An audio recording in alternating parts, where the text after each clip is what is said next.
Here at CES 2023, I'm James Kotecki, joined by Kristi Argyilan, SVP Retail Media. Hello, Albertsons. James. It's so great to have you in the C Space Studio. Nice to be here with you.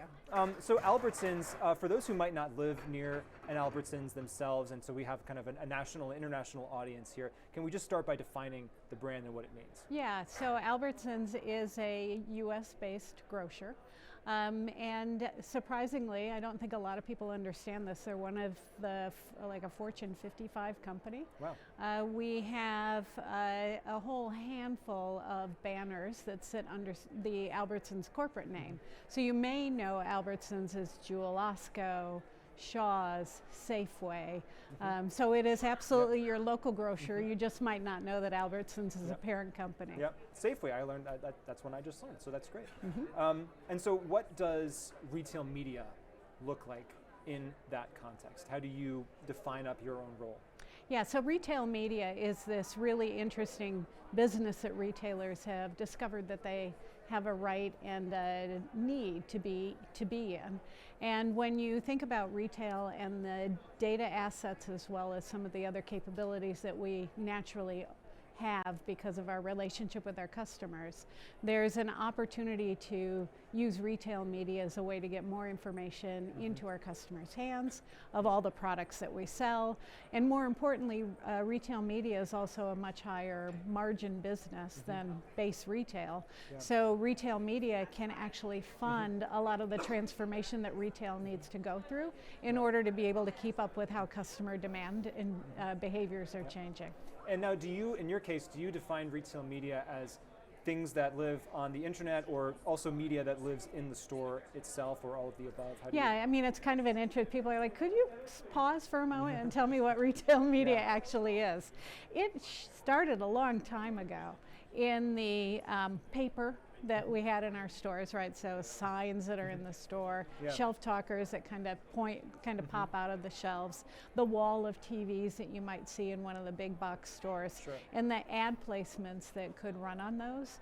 As we started to gather more and more customer data, and then we could build audiences, then we started to be able to advertise to them through our website, through our app, through digital signage that's in our stores, through the fuel pumps that we have at some of the gas stations. And then we can also build media programs off platform. So think Facebook, Yahoo Media. We can reach those same customers off of our platforms so that it's kind of an all-encompassing advertising campaign. So here we are, close to the beginning of 2024. What are you thinking about? What are your big near-term opportunities or hopes? How will I ever live without cookies? No, just kidding. Well, that has a double meaning for a grocer, right? It does. It totally does. We can never lose cookies. But we absolutely fully expect cookies to come out of the marketplace in 2024. And it's actually retail media's moment, because any one of the, especially the largest retail media networks, we know at least half of the U.S. adult consumer population. They've opted in privacy compliant in ways that they've said, I want to hear from you. So we have these scaled real people databases that will not only fill a void that's going to be created when cookies come out of the marketplace, but it'll actually be an upgrade. Yeah, I mean, people who've opted in, I assume, in ways like, I want to hear about deals, I want to go on your website and be able to order groceries, things like that. Absolutely, and it's a really important piece for us is to have that opt-in component of it, and to make sure that we respect what our customers have asked for. And I hope I'm getting the pronunciation right, but Criteo, I believe, is a company. Criteo. Criteo. Okay, yes. I was wrong. So you're trying to be too European there, but I got it wrong. Yes. But you had an announcement recently with Criteo, and so what does that mean for Albertsons Media Group? Tell me more about that announcement. Yeah. So one of our core tenets of our brand is to come to the marketplace where the market is actually transacting and placing media buys, and so you'll see us do more and more what I call co-op garden ways of operating. So instead of creating a garden that people come in, but you can check in, but you can't check out, we operate more from an open platform, kind of where is the market already operating, and how do we integrate into what they do. So Criteo is one of those key partners that a lot of the industry already transacts off of, and so now they have access to our owned inventory. So our inventory on our website and our app can be purchased through Criteo. And Criteo is scaled, and we're seeing already like immediately great results in terms of more buyers being able to buy more of our advertising assets. I mean, intuitively, I would assume that most of what your audience, what you want to advertise to your audience are products that they can buy in your stores. That's the mindset that they're in. But is there anything counterintuitive here? If someone is buying macaroni, might they also be interested in, you know, buying a Mickey Mouse plush toy or something like that? Because you can maybe tell things that maybe aren't for sale but make sense from a media perspective. Yeah, and we call those non-endemics. Okay. So endemic is anything that we sell in our stores or on our website. Non-endemic are things that are related. So absolutely, if you've got a big family, you might want a minivan. If you've got young kids, you might want a trip to Disney. So we very much are leaning into non-endemics as well. And Criteo is another way that people can access us. We also we have a relationship with the trade desk as well. Is just another example of how we come to where the market is. Consumer shopping behavior in the pandemic, obviously we saw a lot of changes there in terms of people ordering online, looking at delivery options, maybe pickup options. How have we seen that behavior continue to evolve?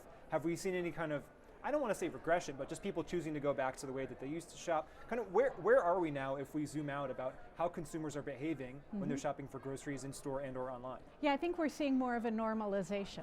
Okay. And so they've got a grouping of ways of shopping us. I come into the store, order it and have it delivered, order it online and then just pick it up really quick, so drive up and go. And so what we see is it changes day by day, but it depends on what that customer actually is doing in that day. So our demands of his or her schedule much greater. So, it's I'm gonna place an order through Instacart or DoorDash, or is it just a stock-up trip, so I'm gonna order a bunch of paper towels and other paper goods and just have the order ready for me, I run in and grab it, or do I really wanna browse and look and see what's new and exciting in the store and kind of get excited about that life happens around food, so how do I create these beautiful food moments? Yeah, I mean, personally, I think I certainly resonate with that. I mean, in the height of the pandemic, we were doing either all delivery or all online pickup, and now we've kind of just balanced it out based on whatever, our kids are doing sports practice that week, so we do have time, etc. So it makes a lot of sense. We're here at CES 2024, so we got to talk about AI. Of course we do. When you have conversations with your team, what are the questions you're asking? What are the thoughts that you're having? What are you trying to push forward here with AI? Yeah, we're especially excited and are actually executing using AI to simplify our workflow process. So in the media planning and buying discipline, there's a lot of manual labor that has historically been the way that a buy actually, gets posted, goes live, gets optimized. And so we have an opportunity to use automation as well as AI to just take all the manual labor out that is really, it's low value for a human to touch it, but really high value when machinery can take over because they can optimize while we're sleeping. They can create more creative units than humans could ever create so that we have more choices in terms of what messaging is resonating. So as using AI and automation from a workflow perspective is really critical for us, and it's allowing our teams to spend their time on high value work, and so it's a boost to morale, the outcomes are better, and we're actually being more productive overall.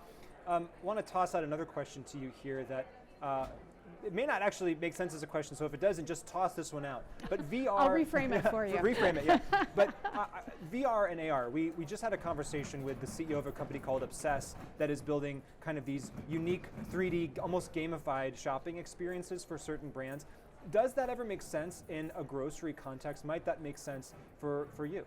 I think that it can at some point, but it's so nascent right now that, especially for grocery, but think if you're in the fashion business, super interesting. That's one of the verticals that they super interesting. And I mean, home furnishings. I personally use it all the time. Picture it in my room.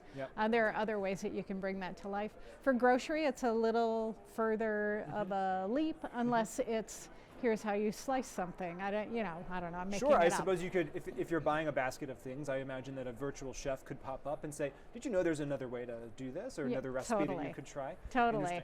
Well, Yeah. thanks for humoring me on that interconnection between See, we interviews made it work. here in the C Space Studio. You definitely made it work. Thank you so much for joining us from Albertsons. Kristi Argyilan, thank you so much. My pleasure, James. Thanks for having me. And I really appreciate you watching the C Space Studio with me, James Kotecki, your host here at CES 2024. For more great conversations with media, marketing, branding, advertising, thought leaders of all kinds, just stay right here.